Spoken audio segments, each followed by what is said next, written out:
What's going on, guys? I have the F23 motor I got out of an Accord a while back. I'm going to strip this block down. It's actually in good shape.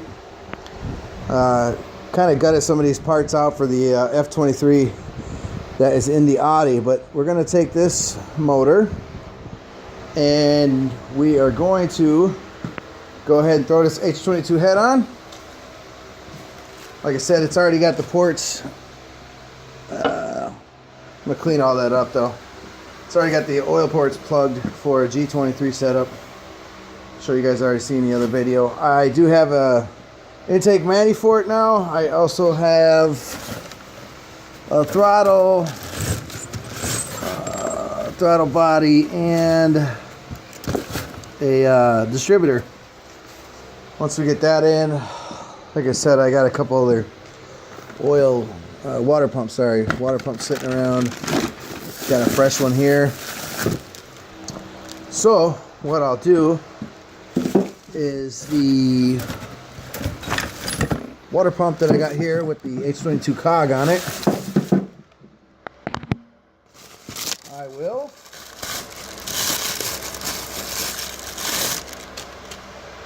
press it onto this one right here.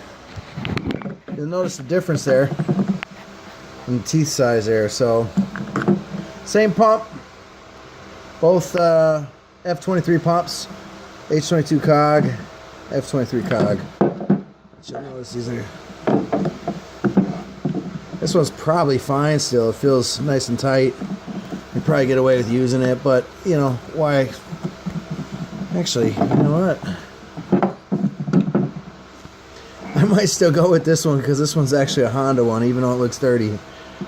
I might just do it because that's a Chinese one. So maybe we'll just throw that one on and send it. This is an F23 intake mani. So anyways, that's what's going on. I haven't uploaded anything recently because I've been driving around and figuring out bugs on the Ody. I'll take you out there. I have the suspension. I put these coilovers in so I can bring the suspension up, sitting a lot higher off the ground. Out here in the snow, it just sat too low and the suspension geometry was off, and there wasn't a cheap way of fixing the toe and all that. So what I did is I put those are the lowering springs, the TN lowering springs. What I did is I put the cuff, the eBay cuffs in there so I could bring the rear end up. I don't have factory springs for this, so but yeah, it's been running good. I took the brake-in oil, I swapped it out. Unfortunately, I did catch a little bit of milk going on underneath the oil cap here. It's that little bit there. So we'll see how that goes. This is the original head that was in here.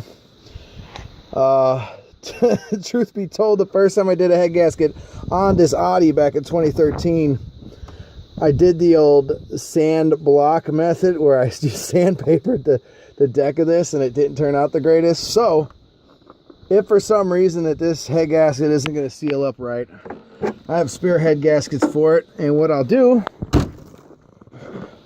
get back in the garage. It's cold out here. For some reason that head at all is not mating up. I got this head that has less than a couple miles on it because the block is cracked. So I could take this head off. It's machined. Everything's fresh on it. And yeah. So that's what's going on. Go ahead and click subscribe. Click like on this video, I guess, if you want. And like I said, the future projects here are coming along. It's just been so damn cold in Upper Michigan here. Not that it is cold in here right now because I got this heat roaring, but I got two heaters. Got this guy and I got that guy there. But you kind of need it in here because it just gets super cold even without this insulation. But let me give you a little update on what we're going to do here. The tire pistons. I'm going to go off a little tangent on this just so you guys can check this out. I picked these Vitaras up used on the stock D16 rods. Now, if you ask me, that seems like a pretty silly thing. If you're putting Vitara pistons in a motor, it's because you want to raise the boost. You go lower compression and be able to bring the boost up to make more power. But these rods can't handle much more than 200 as it is. I think the max I've ever heard anybody run is 250. And I'd like to see where that engine's at right now. I doubt it lasted much longer than when they said they pushed it. But most people I've seen say that you're safe at about 220. So these rods on these pistons are kind of an oxymoron. I don't understand, but I got them at a steal, so I don't know if the rings are still going to be any good or what, but I'm sorry, I got the pistons. I got these rods too with them, never put in. These are these custom length ones that bring a Vitara build up to about 8.8 to 1 compression. They're a little longer. They're like, should I have it written down? 163, 138.63. Like I said, it brings up the compression a little bit. So you're not like in a 7 compression ratio with just these on the stock length. I'm going to start out with this T3, T4 turbo. I believe 57 trim. I believe it's the trim on that. With this log manny and this downpipe. This is all eBay. All of this shit is eBay. We're going to see what kind of power we can make with it. I'll start out with just throwing on the turbo here in the next couple weeks on the stock engine. And, you know, just put a couple pounds on it. I have a CX Racing eBay intercooler set up here.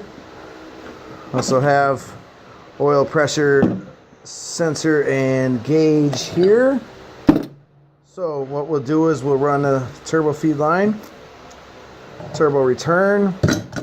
I don't know if I'm going to put in this piece of shit. This is one of those things that can get you in trouble. Yeah, it's eBay, and yeah, the channel is geared towards that, but this and this are two of the big items that'll get you in trouble on a turbo build. So what actually these actually have a pretty good reputation at this point, these big fat ones, these old school ones, because I guess they've upgraded. It's kind of like the old turbos. So, and that's the wife calling for dinner here soon, so we'll wrap this up. Anyways, that's the turbo setup. We're going on factory stock engine, and yeah, we'll catch you then. Thanks for watching.